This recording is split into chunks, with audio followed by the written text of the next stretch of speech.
속보, 예산 모조리 삭감, 해체 언급까지? 유인촌 드디어 해냈다. 역대급 막장 행보 축구협회 정몽규, 홍명보 모두 모조리 박살, 초토화, 디귿디귿. 대한체육회장 이기흥, 대한축구협회장 정몽규의 시대가 곧 막을 내립니다. 유인촌 문체부 장관과 대립하고 있던 이기흥이 힘 대결에서 완전히 무너지고 말았습니다. 유인촌 문화체육관광부 장관은 국가대표 감독 선임 등으로 비판받는 대한축구협회와 2024 파리올림픽 금메달리스트 안세영의 작심 발언을 계기로 도마 위에 오른 대한배드민턴협회에 대한 감사조사를 다음 달 마무리할 계획이라고 밝혔습니다. 26일 국회 문화체육관광위원회 전체회의에서 유 장관은 국민의힘 김승수 의원의 질의에 답하며 축구협회와 배드민턴협회에 대한 감사가 진행 중임을 확인하고 9월 내로 종료될 예정이라고 설명했습니다. 또한 이날 회의에선 체육단체의 구태를 꼬집는 목소리가 줄을 이었습니다. 대표적으로 정몽규 축구협회장의 사선 도전 관련 논란이 도마 위에 올랐고 유 장관은 기본적으론 사선이 안 되게 돼 있으나 대한체육회 스포츠공정위원회가 허가하면 할 수 있다고 돼 있는데 공정위가 정말 공정하다면 다시 출마하기 어려울 것이라고 말했습니다. 축구협회가 하나은행에서 600억 원대 마이너스 통장을 개설한 것에 대해서도 원래 문체부의 승인을 받아야 하는데 그렇게 안 한 것 자체가 위반이라며 절차상의 문제 등을 따져 관계자 징계를 요구하고 다른 조치도 할 수 있는지 검토하고 있다고 밝혔으며 대한체육회장이 왜 이런다고 생각하십니까? 라는 위원의 질문에는 가장 결정적인 건 작년인가? 유니버시아드 대회 유치 충청권에서 할 때 사무총장을 공모해서 모집했는데 아마 그것도 개인적으로 자기 마음에 안 든다고 체육회 전체를 동원해서 거부하고 쫓아낸 적이 있습니다.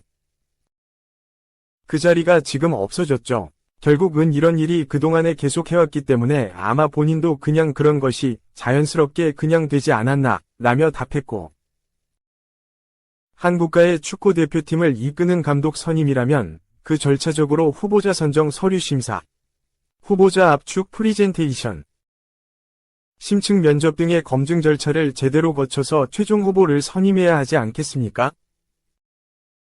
그럼에도 불구하고 대한축구협회는 이 같은 정상적인 절차와 과정을 무시하고 대표팀 전력강화위원회 조직을 무력화시킨 채 정몽규 회장의 독단으로 클린스만 전 감독과 홍명보 감독을 선임한 것으로 보입니다.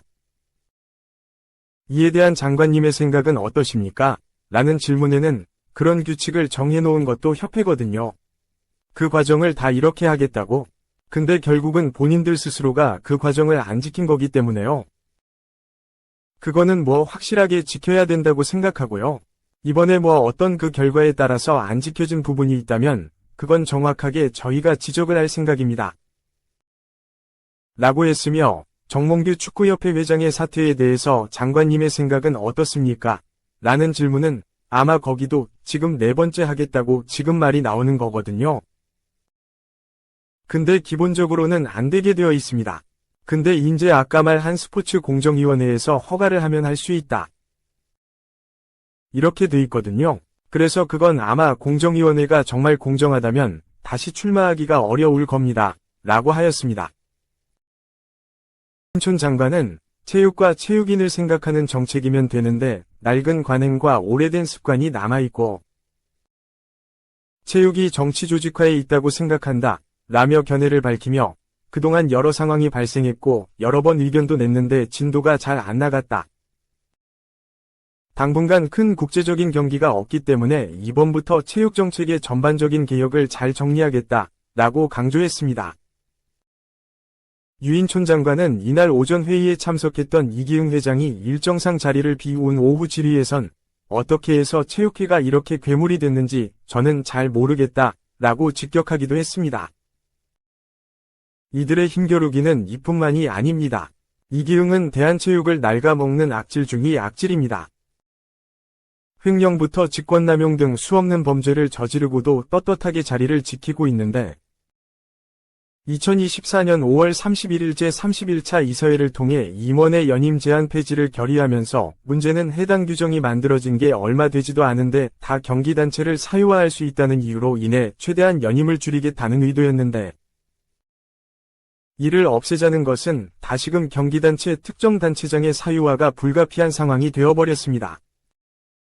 대한체육회의 사회는 지방체육회 및 지방종목단체 등 체육단체가 연임 제한 조항으로 인해 임원 구성이 현실적으로 녹록하지 않은 상황을 반영했다고 하지만 이러한 연임 제한 폐지는 이기흥 본인의 사면임을 위한 포석이라는 평가가 지배적입니다.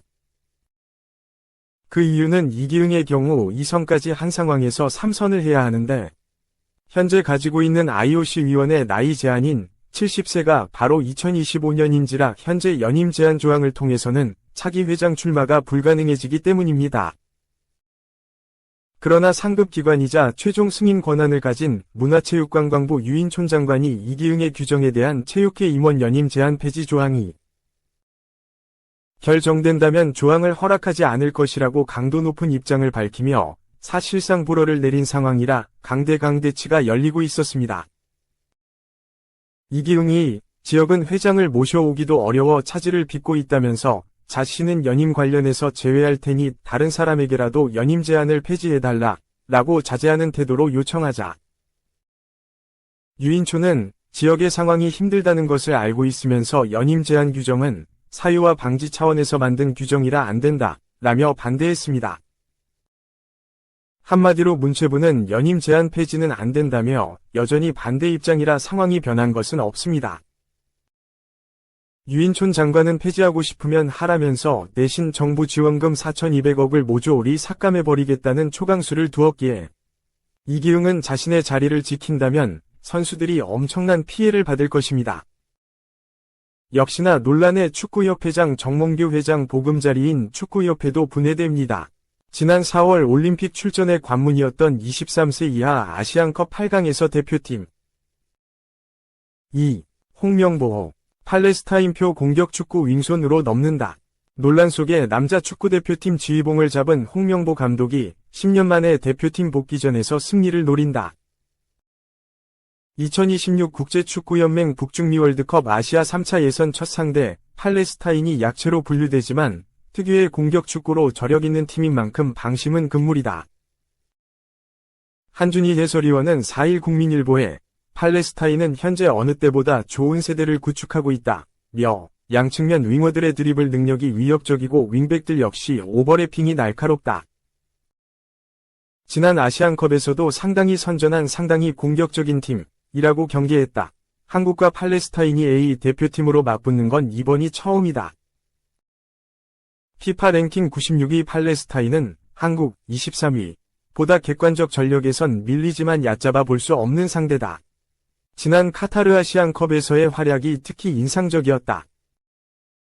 당시 팔레스타인은 이란, 아랍에미리트, 카타르 등 중동 강호들을 상대로 라인을 올리고 경기를 주도하는 공격 축구를 펼쳤다.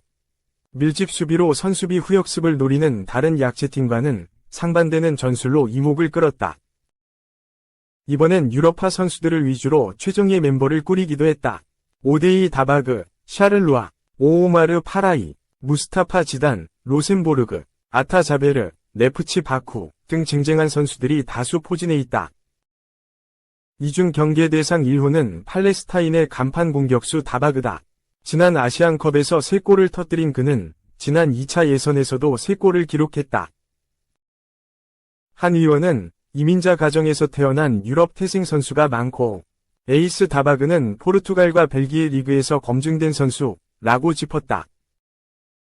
승리 의지 역시 남다르다. 무장정파 하마스와 이스라엘의 전쟁이 1년 가까이 이어지는 상황에서 축구로 희망을 전해야 한다는 사명감을 공유하고 있어서다. 팔레스타인 대표팀 관계자는 전날 소집훈련에서 고통받는 국민들에게 희망을 줘야 한다. 그게 우리가 축구로 하고픈 일이라고 말했다. 한국은 팔레스타인이 일으킬 수 있는 돌풍을 윙손 전략으로 잠재울 전망이다. 홍 감독은 손흥민이 가장 좋아하고 잘할 수 있는 게 왼쪽 사이드에서 앞공간을 활용하는 거란 걸 잘 알고 있다. 며 손흥민을 왼쪽 공격수로 세워 팔레스타인을 공략하겠다고 밝혔다.